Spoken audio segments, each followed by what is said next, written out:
Many people think that the laws of nature and the universe tell us that everything breaks down. Things fall apart, energy wanes, living things grow old and die. Yes, we have some good laws which explain all that. But what about the emergence of life?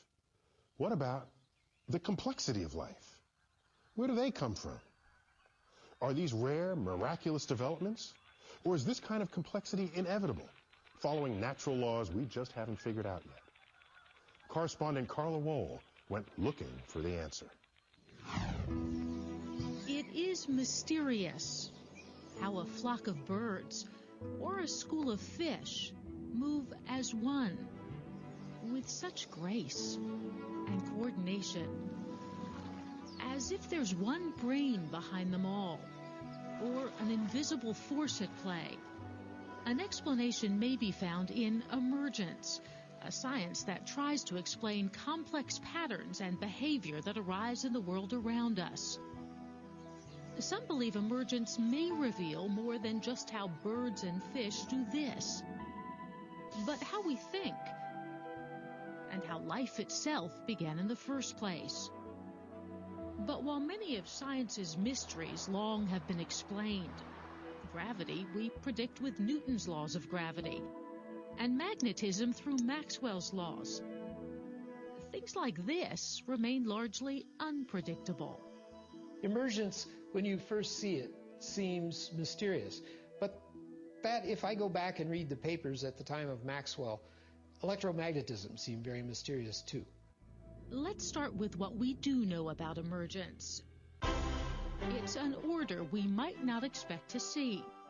Usually where there is order, there's a leader, a conductor of an orchestra, or a general with his army. Orders come from the top And they go down. Top-down order, where you have one brain controlling the functions of the entire group. A leader at the top and many who follow down below. It's just how we expect things to be. So, who's in charge here? Him? No. Him? There's no conductor, there's no general, there's no leader, there's no director that's telling every fish where to go.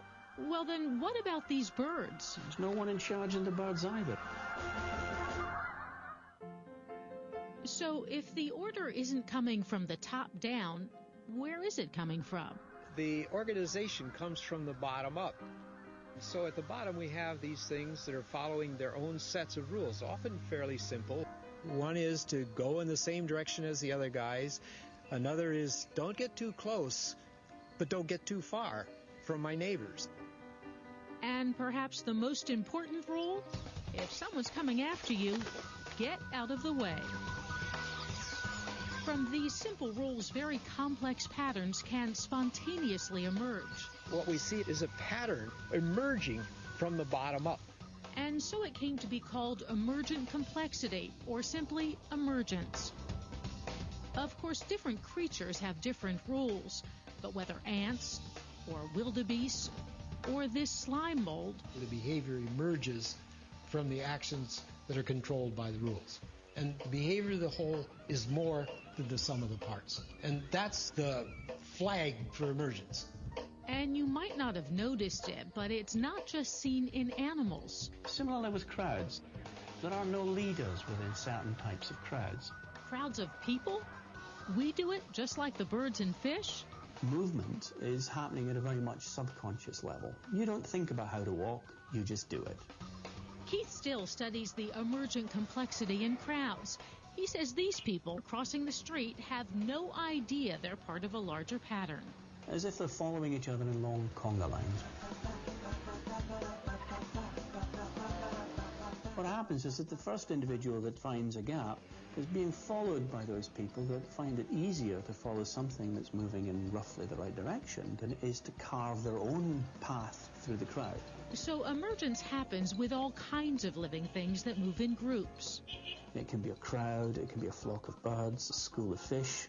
These are all emergent phenomena when you're getting a large-scale order out of a small-scale interaction. But emergent complexity can be found in non-living things as well.